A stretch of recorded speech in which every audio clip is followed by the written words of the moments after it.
আহা যুবক, একটু চিন্তা করো। বাবা মার পছন্দের বিয়াটাও তুমি করো না, তোমার নিজের পছন্দের উপরে প্রাধান্য দাও, আব্বা আম্মারে প্রাধান্য দাও না। কোনো মা বাবা তার সন্তানের জন্য কোনো অসৎ নারী বা তার সাথে ম্যাচিউরড হবে না বা সে অসুখী হবে এরকম মেয়ে কিন্তু কোনো বাবা মা কখনো চায় না। কিন্তু আমাদের যুবকরা আজকে সেই মা বাবার কথাকে প্রাধান্য দেয় না, নিজের চয়েসকে প্রাধান্য দিয়া অনেকেই জীবনে অশান্তির মধ্যে আছে না নাই?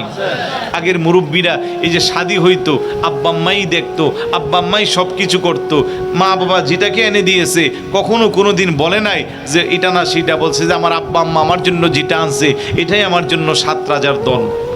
যেমন আব্বা আম্মার পছন্দকে প্রাধান্য দিয়েছে, আব্বা আম্মার দোয়ার বদলতে ওই সংসারগুলোতে সুখ শান্তি আর সমৃদ্ধি ভরপুর ছিল।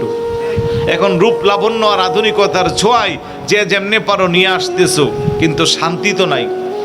এখনো আসার সময় লন্ডন থেকে ফোন আসছে, 12 বছরের সংসার, স্ত্রী 4টা নোটিশ পাঠাইছে, কি করবে এখন আমার কাছে পরামর্শ চাইছে। প্রত্যেক দিন এরকম 2টা-4টা মাসালা আসে। কারো দাম্পত্যর বয়স 20 বছর, 25 বছর, 15 বছর, সন্তান 1টা 2টা 3টা 4টা, এখন এসে আর সংসার টিকতেছে না। আধুনিকতার নামে পরকীয়ার সম্পৃক্ত হয়ে নারী পুরুষ সবাই তাদের অসৎ চরিত্রকে প্রাধান্য দিচ্ছে, সাংসারিক দাম্পত্য জীবনে আগুন জ্বালাচ্ছে। কথা বলেন ঠিক না? আজ থেকে 20-30 বছর আগে এগুলো কল্পনাও করা গেছে না। মামলা মোকদ্দমা কোর্ট কাছারি কোনো কিছুই ছিল না। স্বামী স্ত্রীর মারলেও স্ত্রী চুপ করে রয়েছে, যে ঘরের কথা বাহিরে শুনলে মান সম্মান যাবে, আমার স্বামী আমাকে এখন মারছে আর একবার আদর করবে। আর এখন মারতে হবে না, চুপ রাঙ্গিয়ে কথা বললে পুলিশ নিয়ে আসে ঘরে। কথা বলেন? একজনের প্রতি আরেকজনের মহাব্বত, একজনের প্রতি আরেকজনের সম্মান, একজনের প্রতি আরেকজনের বিশ্বাস একবারে নাই চললেই চলে।